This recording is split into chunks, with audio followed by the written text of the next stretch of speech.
For D.C. residents, 51 is the magic number.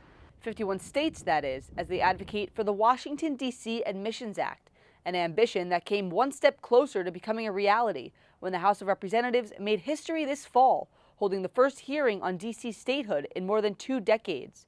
This move excited supporters of D.C. statehood, like longtime Washington resident Josiah Reedy, who thinks the argument for D.C. statehood comes down to a simple American Revolution-era slogan. It's all over the license plates here, but it's taxation without representation. The legislation has support from more than 200 Democratic lawmakers. But at the hearing, the inevitable was made clear that passing the legislation would be an upward battle because of staunch critics on the right. On the eve of the hearing, the student movement for D.C. statehood did receive a boost, and that's when GW's President LeBlanc penned a letter to leaders on the Hill expressing, quote, full support for D.C. statehood.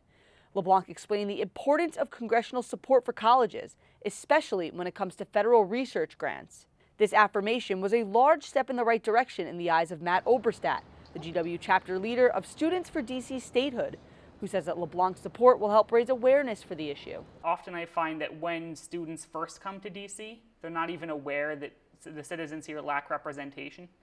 And so having publicity from the university administration itself, I think, helps people become aware of it.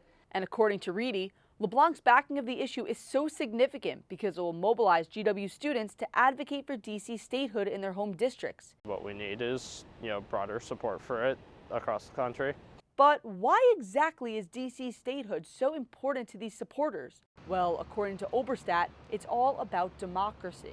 Having a strong democracy where everyone has a voice at the table is incredibly important and fundamental. However, not everyone is on board. Some, like GW tour guide Melissa Abrams, points to D.C.'s founding principle as point for opposition. When D.C. was created by the founding fathers, their intention was that D.C. would be a place where the laws were created and not where residents were supposed to live.